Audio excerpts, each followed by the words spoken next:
नमस्कार प्रिय छात्रों, मैं आपका हिंदी अध्यापक एस गौंडी। तो पिछले पीरियड में हमने एक कहानी यह भी इस पाठ का अध्ययन कर रहे थे। तो इसकी लेखिका है मन्नू भंडारी। तो मन्नू भंडारी जी ने अब तक इस पाठ में 1946 और 47 में देश के वातावरण के बारे में कहा था। देश का वातावरण ऐसा था कि सभी तरफ हड़तालें, आंदोलन चल रहा था देश की आज़ादी के लिए।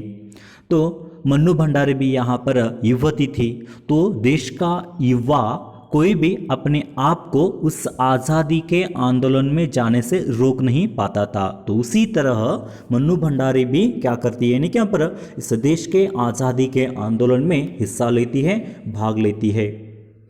तो पिताजी की आज़ादी की जैसा पर जो सीमा है वह घर में थी, लोगों के साथ उठना बैठना, उनके साथ बातें करना। लेकिन मन्नू भंडारी अब घर से बाहर जाकर लोगों और सड़कों पर उतरकर लड़कों के साथ यहाँ पर हड़तालें कर रही थी। और उसी के साथ साथ यह सिलसिला जब तक शुरू रहता है कि उनकी शादी हो जाए, तो राजेंद्र से शादी हो तब तक यह सिलसिला चलता ही रहता है। तो मन्नू भंडारी जी आज़ादी के आंदोलन में हिस्सा लेती ही रहती है। तो चलिए आगे का भाग अब अध्ययन करेंगे।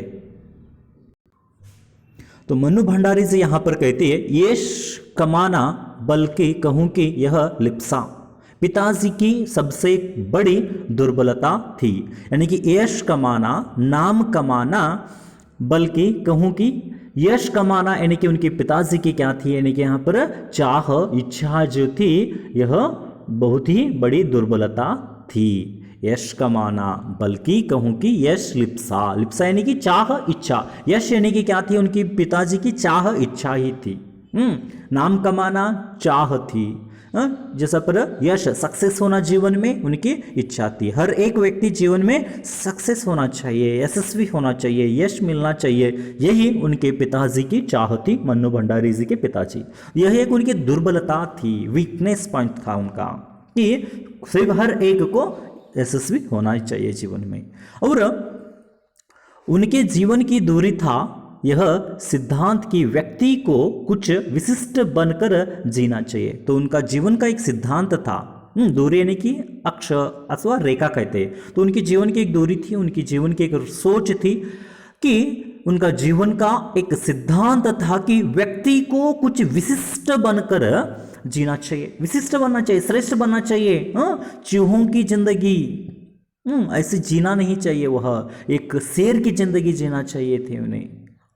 तो देखिए, एक विशिष्ट बनना है, हमें जिंदगी में विशिष्ट बनना है, विशिष्ट व्यक्ति, सर्वश्रेष्ठ व्यक्ति हम कहते हैं। उनमें से कोई हटके हो, उनमें से कोई अलग हो, उनमें कोई तो एक श्रेष्ठ विचारधाराएं है, उसे विशिष्ट कहते हैं। तो हम अगर उदाहरण के लिए विशिष्ट व्यक्ति कहते हैं, तो अब यहाँ पर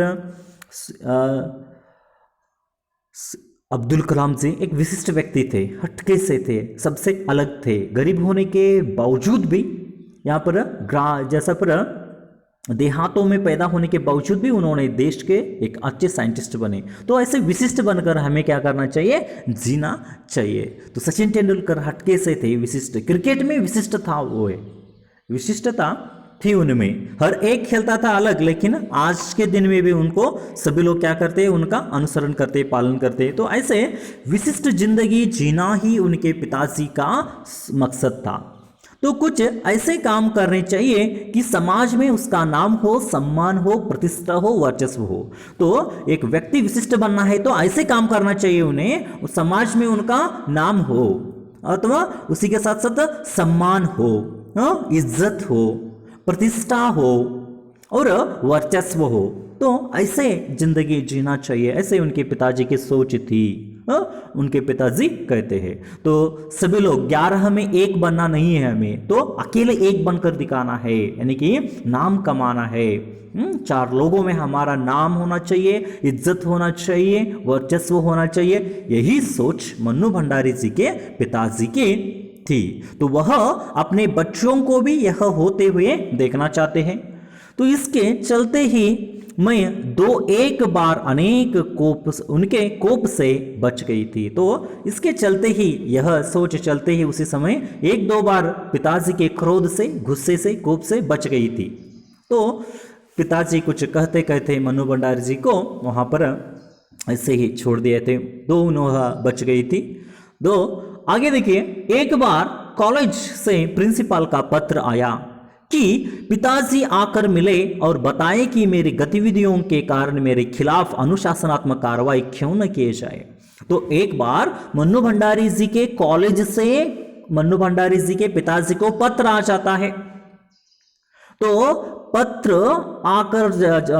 मिल जाता है, और पत्र मिलने के बाद यहां पर उस पत्र में क्या लिखा था, यानी क्या पर जो पिताजी आकर प्रिंसिपल से मिले और यह बताए कि उनकी गतिविधियां, उनके एक्टिविटीज, उनके चटुवटिके, ऐसे हम कहते हैं कन्नड़ में, तो उनके गतिविधियों के कारण उनके खिलाफ अनुशासनात्मक, कानूनात्मक कार्रवाई क्यों न की जाए, ऐसा जैसा पर उस पत्र में लिखा था। तो पत्र पढ़ते ही पिताजी आगो बबला होना, यानी कि अत्यंत क्रोधित होना, अत्यंत गुस्सा हो जाना। तो वह पत्र पढ़ते ही उनके पिताजी क्या हो गए, यानी क्या पर आग बबूला हो गए, गुस्सा आ गया उन्हें। यह लड़की मुझे कहीं मुंह दिखाने लायक नहीं रखेगी। तो पिताजी कहते हैं यह लड़की मुझे कोई मुंह दिखाने के लिए लायक नहीं रखेगी, ऐसे उनके पिताजी कहते हैं। देखिए कॉलेज से पत्र आया है, इसके पहले 4 बच्चों ने पढ़े लेकिन ऐसे उन्होंने हरकत नहीं की, लेकिन यह तो हुड़दंग मचा रखी है, ऐसे उनके पिताजी सोचने लगते हैं, कुछ कहने लगते हैं मन्नू भंडारी जी को। तो देखिए पता नहीं क्या क्या सुनना पड़ेगा वहां जाकर। पिताजी सब कहने लगे उनके पत्नी से, मन्नू भंडारी जी की माँ से कहने लगते हैं कॉलेज में जाकर उनसे क्या क्या सुनना पड़ेगा मुझे मालूम नहीं, पता नहीं, ऐसे कहते हैं। 4 बच्चे पहले भी पढ़े, किसी ने ये दिन नहीं दिखाए, यानी कि 4 बच्चे मेरे इसके पहले भी पढ़े हैं लेकिन ऐसा दिन कभी नहीं दिखाया। उनका कॉलेज से कोई एक भी कंप्लेंट नहीं आया, लेकिन मन्नू भंडारी का आज कंप्लेंट आया है। तो ऐसे कहने लगते हैं। तो उसके बाद देखिए आगे कहते हैं, गुस्से से भन्नाते हुए वे फिर गए, यानी कि गुस्से से भन्नाते हुए, गुस्से से झुंझलाते हुए, क्रोध के मारे वैसे ही गुस्से के साथ वह चले जाते हैं। कहाँ? मन्नू भंडारी के कॉलेज, उनके प्रिंसिपल से मिलने के लिए। तो लौटकर क्या कहर बर्फा होगा, कहर बर्फाना यानी कि जैसे पर क्या बीता होगा। तो लौट कर आने के बाद क्या बीता होगा इसका अनुमान था, यानी कि लौट कर आने के बाद वह घर में आने के बाद मुझे क्या करेंगे, कुछ कहेंगे, यह उसका अनुमान था। सो मैं पड़ोस की एक मित्र के यहाँ जाकर बैठ गई, यानी कि मन्नू भंडारी जी के पिताजी उनके प्रिंसिपल से मन्नू भंडारी जी के प्रिंसिपल से मिलकर आने के बाद घर में आने के बाद क्या करेंगे, कहर बरपाना यानी कि गुस्से की बौछार करेंगे, कुछ कहेंगे। इसी के डर से वह क्या कर लेती है, इसका अनुमान होता है, उन्हें शक हो जाता है। तो घर को आने के बाद मुझे कुछ न कुछ कहेंगे ऐसे शक होता है, इसलिए क्या कर लेते हैं, यानी क्या पर वह पड़ोस की एक मित्र के यहाँ जाकर बैठ जाती है कि आने के बाद थोड़ा उनका दिमाग ठंडा हो जाए, फिर मैं माँ बुलाने के बाद आऊंगी। यह सोचकर मन्नू भंडारी जी उनके पड़ोस के मित्र के यहाँ चली जाती है और बैठ जाती है। तो माँ को यह कह दिया कि लौटकर बहुत कुछ गुबार निकल जाए तब बुलाना, यानी कि लौटकर वह कुछ गुबार निकल जाए, कुछ कह दे, कुछ गालियां दे और शांत हो जाए तब मुझे बुलाना, ऐसे मन्नू भंडारी जी के यहां पर मन्नू भंडारी जी अपनी माँ से कह देती है। तो देखिए आखिर में क्या हो जाता है, लेकिन जब माँ ने आकर कहा, पिताजी आने के बाद थोड़े समय बीतने के बाद माँ जी क्या कर लेती है, अब मन्नू भंडारी जी को उनके मित्र के घर जाकर बुलाती है। तब देखिए उनकी माँ क्या कहती है, लेकिन जब माँ ने आकर कहा कि वे तो खुशी है,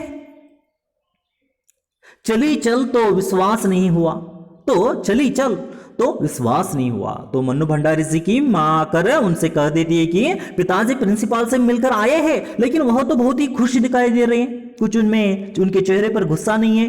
तो चली चल, यह बात चलो चलते हैं घर को, ऐसे कहते हैं। तो उसी समय विश्वास नहीं हुआ मन्नू भंडारी जी को। पिताजी कॉलेज जाकर आए हैं प्रिंसिपल की कंप्लेंट लेने के लिए, पर प्रिंसिपल ने कुछ कहा नहीं होगा, तो यह खुश कैसे आए हैं, इस बात पर उन्हें विश्वास नहीं होता है।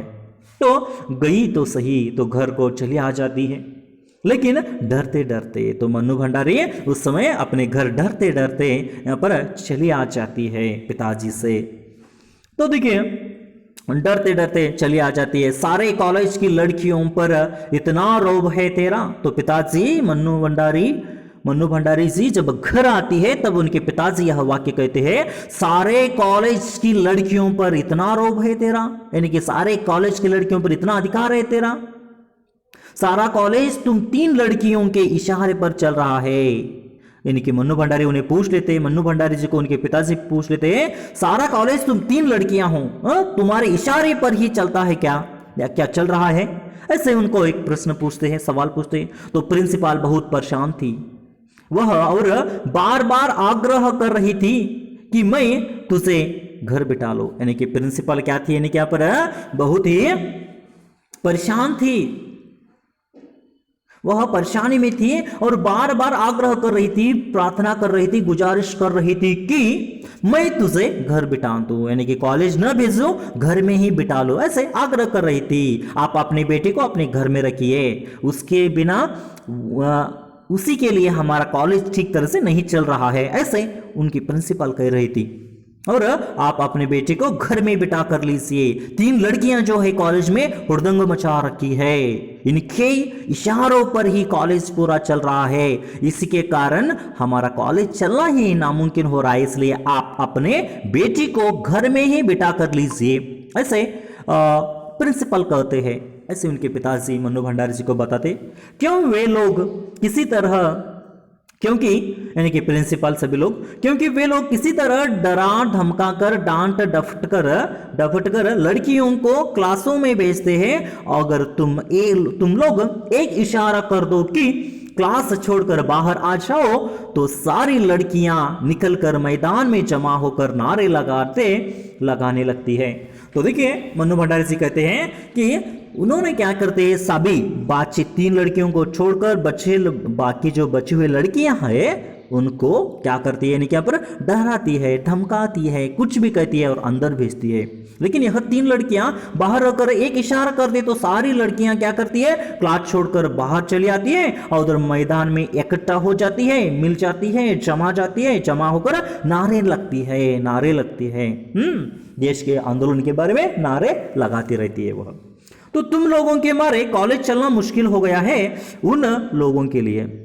तो मन्नू भंडारी जी के पिताजी कहते हैं, तुम 3 लोगों के लिए कॉलेज चलना मुश्किल हो गया है उन लोगों के लिए, यानी कि प्रिंसिपल ऐसे उनके सहपाठी अध्यापकों के लिए ऐसे वह कह देते हैं। तो कहा तो जाते समय पिताजी मुंह दिखाने से घबरा रहे थे और कहा बड़े गर्व से कहा कर आए कि यह तो देश की पुकार है।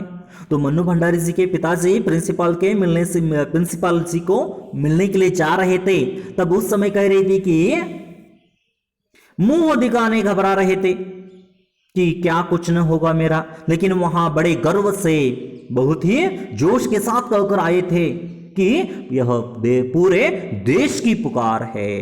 तो पूरे देश की पुकार थी, वह क्या थी देश की पुकार, देश को आजादी दिलाना।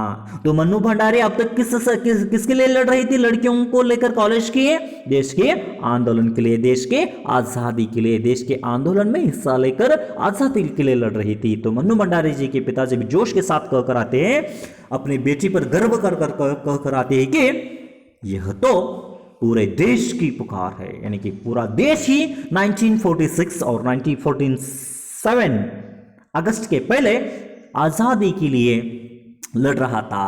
तो 1947 रात के 12 बजे देश पर क्या हो जाता है, यानी कि 14 अगस्त 12 बजे रात को स्वतंत्रता मिल जाती है। तो वही स्वतंत्रता हम 15 अगस्त के दिन मनाते हैं। तो देखिए आगे जाकर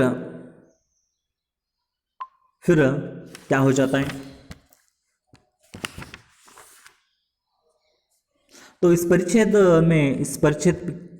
पर और एक बार ध्यान देते हैं हम इस परिच्छेद में। तो मन्नू भंडारी जी की पिताजी की एक दुर्बलता थी, उनकी एक आशा थी, उनकी एक इच्छा थी कि यहाँ पर उनका एक सिद्धांत था कि व्यक्ति को विशिष्ट बनकर जीना है। हाँ, कैसे विशिष्ट बनकर जीना है? सबसे अलग, सबसे हटके, एक अच्छा आदमी बनकर जीना है। तो कैसा होना चाहिए? यानी कि समाज में उनका नाम होना चाहिए, सम्मान होना चाहिए और वर्चस्व भी होना जरूरी है। और इसके साथ ही इस परिच्छेद में मन्नू भंडारी जी उनके कोप भवन से उन्होंने बहुत वक्त बच लिया था। तो एक दिन ऐसे ही क्या हो जाता है, क्या पर प्रिंसिपल का पत्र आकर मन्नू भंडारी जी के पिताजी के हाथ लग जाता है कि आपकी बेटी कॉलेज में ऐसे कर रही है, वैसे कर रही है, उनके ऊपर कानूनात्मक कार्रवाई की जाए, क्या आप ही बताइए। ऐसे उनको पत्र मिल जाता है। तो पत्र मिलते ही मन्नू भंडारी जी के पिता गुस्से से बबला हो जाते हैं, उनके ऊपर गुस्सा छा जाता है। यह मेरी बेटी कहीं पर मुंह दिखाने लायक नहीं रहेगी, ऐसे सोचने लगते हैं। तो कॉलेज में जाकर उनसे क्या क्या सुनना पड़ेगा मुझे मालूम नहीं, ऐसे सोचते हैं। और ऐसे सोचते हुए जैसा पर उन्होंने डरते हुए जैसा पर प्रिंसिपल से जाकर मिल जाते हैं। और जाकर मिलने के बाद प्रिंसिपल कहते हैं कि तुम्हारी तीन लड़कियां जो है यहाँ पर वह कॉलेज में हुड़दंग मचा रखी है। यह 3 लड़कियों की इशारे पर कॉलेज चल रहा है। अगर हम बाकी लड़कियों को डरा कर, धमका कर, डफट कर कॉलेज के अंदर जैसा पर पीरियड को बैठने के लिए कहते हैं, लेकिन आपकी 3 लड़कियां क्लास से बाहर होकर एक इशारा कर दे तो सारी लड़कियां क्लास से बाहर आकर मैदान में इकट्ठा होकर नारे लगाने के लिए शुरुआत कर देती है। तो यह बात जो थे मन्नू भंडारी जी के पिता गर्व के साथ कहकर आए थे कि यह तो देश की पुकार है। तो चलिए अगले परिच्छेद की ओर। इस पर कोई कैसे रोक लगा सकता है भला? फिर आगे कहते हैं मन्नू भंडारी जी के पिता, इस पर कोई कैसे रोक लगा सकते हैं भला? बेहद गदगद स्वर में पिताजी यह सब सुनाते रहे और अवाक। तो पिताजी बड़े गदगद स्वर में, बड़े ऊंचे स्वर में यह सुनाते रहे और मैं अवाक, यानी कि मैं शांत रही, मन्नू भंडारी से कहती है। तो देखिए, मुझे न अपनी आंखों पर विश्वास हो रहा था, न अपने कानों पर।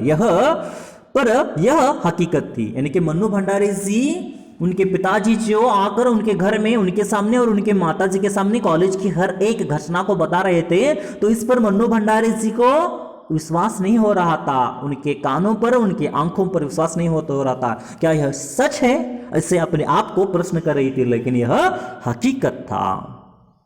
तो देखिए आगे अगला परिच्छेद में क्या हो जाता है। अगले परिच्छेद में एक घटना और, यानी कि मन्नू भंडारी जी अपने जीवन में घटित और एक घटना के बारे में यहां पर बताना चाहती है। तो आजाद हिंद नामक फौज था, आपको सभी लोगों को मालूम है। आजाद हिंद फौज यानी कि सुभाष चंद्र के नेतृत्व में बना गया फौज। तो आजाद हिंद फौज के मुकदमे का सिलसिला था, मुकदमे हड़तालें कर रहे थे। तो इसी घटना के बारे में मन्नू भंडारी जी यहां पर कहती है, सभी कॉलेज, स्कूलों, दुकानों के लिए हड़ताल का आह्वान था। यानी कि आजाद हिंद फौज वाले सभी कॉलेज बंद करने के लिए, स्कूल बंद करने के लिए और दुकानें बंद करने के लिए क्या किया था, यहां पर उन्होंने आह्वान दे चुका था। किस लिए आह्वान था? यह दुकान क्यों बंद करवाया जा रहा था? देश की आजादी के लिए। आजाद हिंद फौज वाले ने भी देश की आजादी के लिए लड़ रहे थे। तो सभी कॉलेज बंद कीजिए, सभी दुकानें बंद कीजिए, सभी दुकानें, स्कूल बंद कीजिए, यह उनका आह्वान था, उनका आदेश था। तो जो नहीं कर रहे थे, छात्रों का एक बहुत बड़ा समूह वहां जाकर हड़ताल करवा रहा था। तो जो कॉलेज नहीं बंद करता, स्कूल नहीं बंद करता, दुकानें नहीं बंद करता, तो कॉलेज का छात्रों का एक समूह, स्टूडेंट यूनियन अथवा स्टूडेंट यूनिट का एक समूह जाकर क्या कर रहा था, यानी कि यहां पर वहां पर हड़तालें कर रहा था।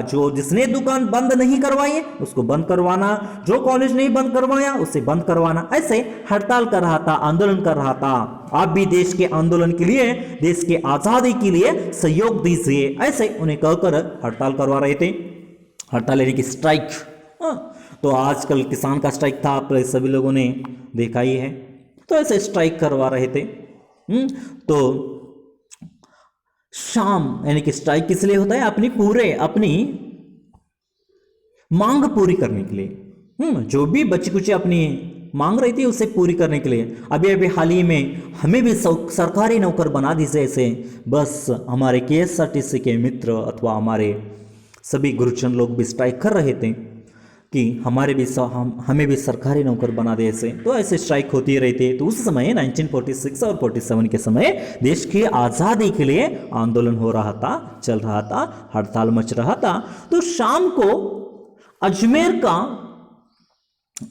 को अजमेर का पूरा विद्यार्थी वर्ग चौपड़ यानी कि मुख्य बाजार का चौराहा, सर्कल ऐसे कहते हैं हम।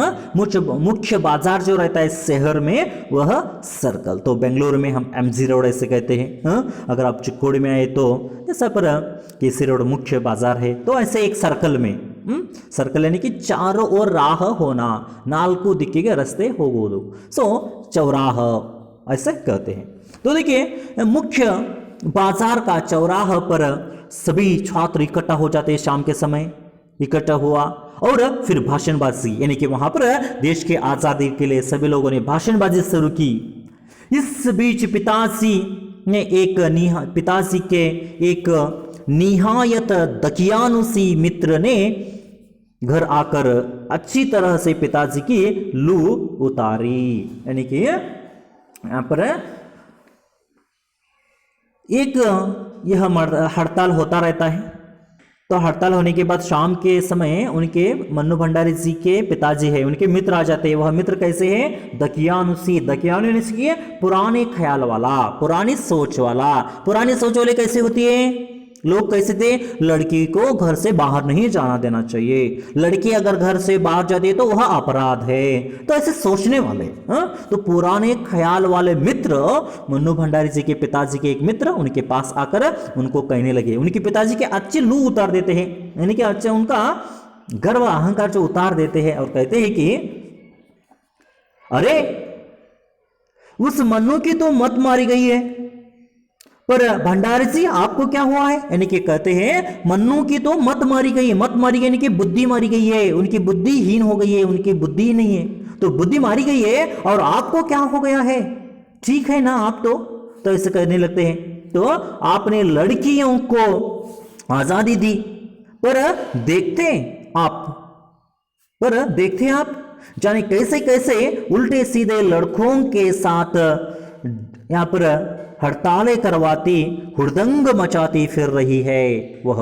तो वह कहते हैं कि कैसे वह लड़कियों के साथ और लड़कों के साथ मिलकर आजादी पर देखते आप कि न जाने कैसे कैसे उल्टे सीधे लड़कों के साथ हड़तालें करवाती, हुड़दंग मचाती फिर रही है रास्तों पर, ऐसे उनके पिताजी कह देते हैं। यानी कि मन्नू भंडारी जी क्या कर रही थी? लड़कों के साथ जो आंदोलन में भाग ले रही थी, तो यह उनसे पची नहीं जाती है उनके मित्र से, तो यह बात उनके पिताजी से आकर कहने लगते हैं। तो देखिए उनका गुस्सा बढ़ाने का काम करते हैं, क्रोध बढ़ाने का काम करते हैं। तो उसके बाद देखिए हुड़दंग मचाते फिर रही है वह, तो हमारे आपके घरों की लड़कियों को शोभा नहीं है यह सब। तो वह कह देते हैं, एक प्रश्न पूछते हैं कि हमारे और आपके लड़कियों के घरों को यह शोभा देता है क्या? ये सब ऐसे क्यों करती हुई फिर रही है वह लड़कों के साथ? ऐसे कहती है। तो कोई मान मर्यादा, इज्जत आबरू का ख्याल भी रह गया है आपको या नहीं? और फिर उनसे सवाल पूछते हैं कि पर मान मर्यादा, इज्जत आबरू का कुछ ख्याल भी है आपको या नहीं? ऐसे उन्हें पूछ लेते हैं। तो देखिए इस परिच्छेद में और एक बार इस परिच्छेद में मन्नू भंडारी जी आजाद हिंद नामक एक फौजदार हड़तालें करते हुए फिर रहा था। कॉलेज बंद करना, दुकानें बंद करना, स्कूलों को बंद करने के लिए आह्वान दे रहा था। जो भी नहीं बंद करता वहां पर जाकर एक छात्र समूह हड़तालें करवा रहा था।